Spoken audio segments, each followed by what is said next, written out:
കേരളത്തെ സംബന്ധിച്ചിടത്തോളം ഈ ദുരന്ത സാഹചര്യത്തിൽ പ്രധാനമന്ത്രിയുടെ സന്ദർശനം തീർച്ചയായിട്ടും അത് ദുരിതം അനുഭവിക്കുന്നവർക്ക് വലിയ ആശ്വാസമാവുമെന്നുള്ള കാര്യത്തിൽ സംശയമില്ല.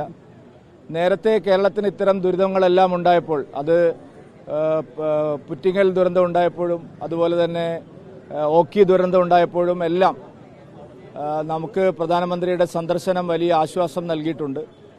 കഴിഞ്ഞ കാലങ്ങളിൽ ഉണ്ടായിട്ടുള്ള എല്ലാ പ്രകൃതിക്ഷോഭങ്ങളിലും ഇത്തരം ദുരിത സമയത്തും പ്രധാനമന്ത്രി നേരിട്ട് ഇടപെടുകയും എല്ലാ സഹായങ്ങളും കേരളത്തിന് ലഭ്യമാക്കുകയും ചെയ്തിട്ടുണ്ട്. തീർച്ചയായിട്ടും വയനാട്ടിലെ ഇന്നത്തെ ദുരിതത്തിലും പ്രധാനമന്ത്രിയുടെ സന്ദേശം വലിയ പ്രതീക്ഷയാണ് ജനങ്ങൾക്ക് നൽകുന്നത്. വയനാടിനെ സമ്പൂർണ്ണമായിട്ട്, കാരണം കഴിഞ്ഞ 2-3 അനുഭവങ്ങൾ നമ്മുടെ മുമ്പിലുണ്ട്.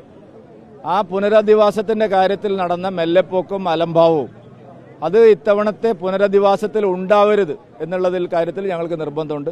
തീർച്ചയായിട്ടും അതിന് ഞങ്ങളെ കേന്ദ്ര സർക്കാരും അതുപോലെ തന്നെ സംസ്ഥാന സർക്കാരും എല്ലാം ചേർന്ന് ഇതിന് നല്ല ശാശ്വതമായൊരു പരിഹാരം ഉണ്ടാവണം.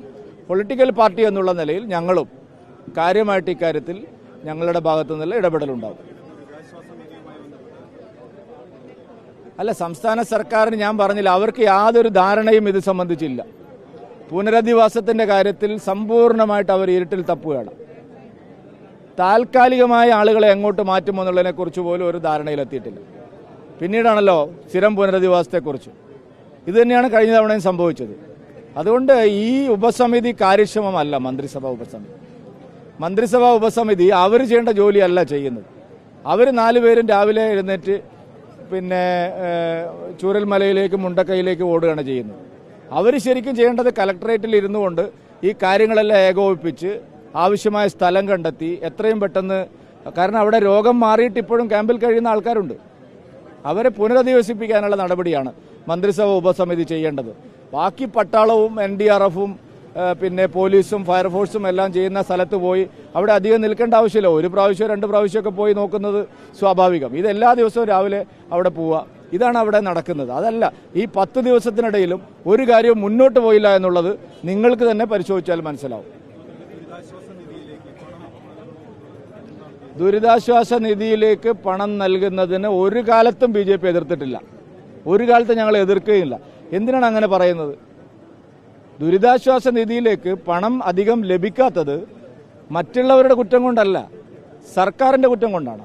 സർക്കാർ ആ കാശെടുത്ത് കണ്ണട വാങ്ങാനും ആ കാശെടുത്ത് ബാങ്ക് ലോൺ അടയ്ക്കാനും ആ കാശെടുത്ത് പിന്നെ ഈ കമ്പ്യൂട്ടർ ലാപ്ടോപ്പ് കൊടുത്തു എന്ന് പറഞ്ഞാൽ അതിൽ തട്ടിപ്പ് നടത്താനൊക്കെ ശ്രമിച്ചതുകൊണ്ടാണ്. അല്ലാതെ ഞങ്ങളാരും ഒരു കാലത്തും എതിർത്തിട്ടില്ല.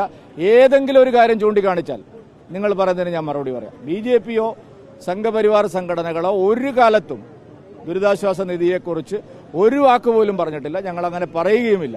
ദുരിതാശ്വാസ നിധിക്കെതിരെ സംശയം ഉയർന്നു വന്നത് സർക്കാരിന്റെ തെറ്റായ നയങ്ങളുടെ ഫലമുണ്ട്.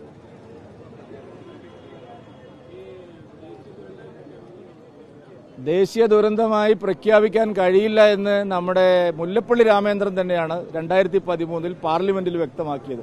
നിങ്ങൾ കോൺഗ്രസുകാരോട് ഈ ചോദ്യം ചോദിക്കാതെ എന്നോട് ചോദിക്കരുത്. കാരണം ദേശീയ ദുരന്തമായിട്ട് നമ്മളിപ്പോൾ കോവിഡ് വന്നപ്പോൾ ദേശീയ ദുരന്തമായി പ്രഖ്യാപിച്ചിട്ടില്ല. ഗുജറാത്തിലെ ഭൂകമ്പം ഉണ്ടായപ്പോൾ ദേശീയ ദുരന്തമായി പ്രഖ്യാപിച്ചിട്ടില്ല. ഇവിടെ ആവശ്യം കാര്യങ്ങൾ ശരിയായ രീതിയിൽ നടപ്പാക്കുക എന്നുള്ളതാണ്. അത് മോദി സർക്കാരിന് കീഴിൽ എത്രയും പെട്ടെന്ന് ആ കാര്യങ്ങൾ നടക്കും. അതാണ് നമ്മൾ ഉത്തരാഖണ്ഡിൽ കണ്ടത്, അതാണ് നമ്മൾ ഇന്ത്യയുടെ വിവിധ ഭാഗങ്ങളിൽ കണ്ടത്, കേരളത്തിൽ തന്നെ ഇതിനു മുമ്പും കണ്ടത്. കേന്ദ്ര സഹായത്തിന്റെ കണക്ക് എത്രയുണ്ട് എന്ന് കൃത്യമായി പറയാൻ മുഖ്യമന്ത്രി തയ്യാറായാൽ അതിന്റെ മുഴുവൻ കണക്ക് ഞങ്ങൾ പറയാം. എല്ലാ കാര്യത്തിലും കേന്ദ്രം കൈയച്ച് സഹായിച്ചിട്ടുണ്ട്. ഇപ്പോഴും കേന്ദ്രത്തിന്റെ കാശ് സംസ്ഥാനത്തിന്റെ കയ്യിലുണ്ട്.